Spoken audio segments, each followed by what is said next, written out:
মাননীয় মুখ্যমন্ত্ৰী মহোদয় ক্ষমতাৰ অপব্যৱহাৰ নকৰিব ক্ষমতা বহুত মানুহ ক্ষমতাশালী মানুহ দেখিছো কিবা আইনভাৱে আছে আইনে আদালতে কৰিব কিন্তু আপুনি আইন আপুনি আদালত নহব মুখ্যমন্ত্ৰী মহোদয় আকৌ কৈছো দেই এনেকুৱা উত্তেজিত কথা নকব আৰু এনেকুৱা জিতখুৰ কথা নকব ক্ষমতাৰ অপব্যৱহাৰ নকৰিব নমস্কাৰ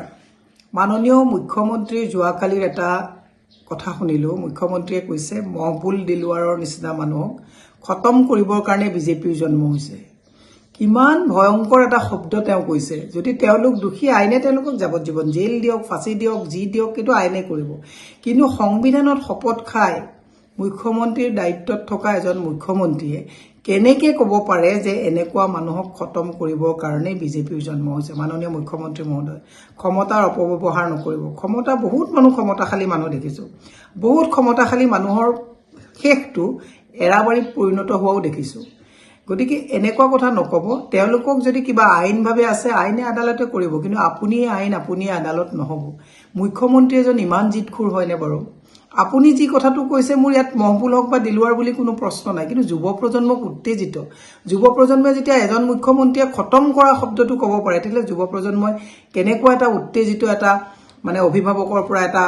বাৰ্তা পাইছে ই এটা ভয়ংকৰ দিশত গতি কৰিছে মাননীয় মুখ্যমন্ত্ৰী মহোদয় ভয় লাগে আকৌ আমি কৈ আছো আমাক বা খতম কৰা কথাটো কোক কাক লগাই দিয়ে আমিতো অকলে ঘূৰি থকা মানুহ কিন্তু নকৰিব এনেকুৱা জিত আপুনি পূৰণ কৰিবলৈ যিটো কৰিছে নকৰিব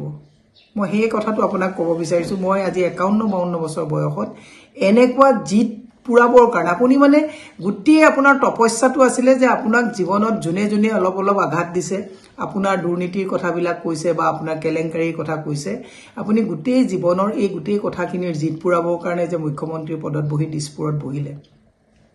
দুৰ্ভাগ্যজনক কথা অসমৰ ৰাইজৰ টকা পইচাৰে চলি আছে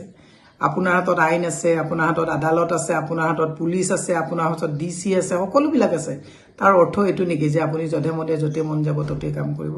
মই বিনম্ৰভাৱে অনুৰোধ জনাইছো অসমৰ ৰাইজকো কৈছো যে একেতৰ প্ৰত্যেকটো কথাত হাততালি নামাৰিব এই যিটো হাততালি কৰিছে বুলডোজাৰ বিলাক পাহৰি নাযাব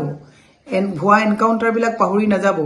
ক'ব নোৱাৰো কাইলে কাক কত কি কৰি দিয়ে গতিকে অসমৰ ৰাইজকো বিনম্ৰভাৱে অনুৰোধ জনাইছো যদি সঁচাকে তেওঁক ভাল পায় তেওঁ কোৱা ভুল কথাবিলাকক শুধৰাই দিব লগত থকা যিবিলাক তোখামুটকাৰী আছে তেওঁক সঁচাকে একচুয়ালি বেয়া পায় সেইকাৰণে এই কথাবিলাক কৈ নিদিয়ে যে দাদা ৰজা উলংঘা হলেও বাহবাহ দিয়া লগত লগা যিবিলাক মানুহ ৰাখিছে ৰজাটো উলংঘ হৈছে অসমৰ ৰাইজৰ ভৱিষ্যত যুৱ প্ৰজন্মৰ ভৱিষ্যতটো কিন্তু বহুত বেয়া দিশলৈ গতি কৰিছে মই মুখ্যমন্ত্ৰীক পুনৰ মানে অসমৰ মুখ্যমন্ত্ৰীক পৰামৰ্শ দিছো আপুনি জিত কমাই দায়িত্ব পালন কৰক কিয় এনেকৈ ইমান জিতখুৰ হৈছে এই কথাবিলাকে আপোনাক কোনবা দুজন মানুহক খতম কৰিব এই বাৰ্তাটো দিয়া নাই এই কথাবিলাকে কি কৰিছে জানেনে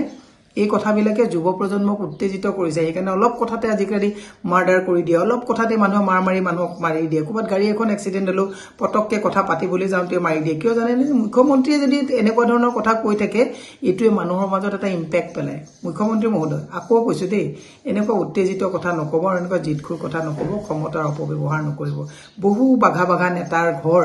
অৱসৰৰ সময়ত এৰাবাৰীলৈ পৰিৱৰ্তিত হোৱা দেখা পাইছো আপুনিও যাতে অৱসৰৰ সময়ত আপুনি কৰি যোৱা এই হঠকাৰী কথাবিলাকে আপোনাক আমনি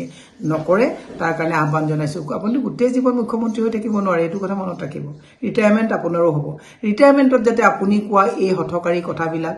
এই উদ্ভণ্ডালী কথাবিলাকে যাতে আপোনাক আমনি নকৰে শুভাকাংক্ষী হিচাপে আপোনাক বিনম্ৰভাৱে অনুৰোধ জনাইছো ধন্যবাদ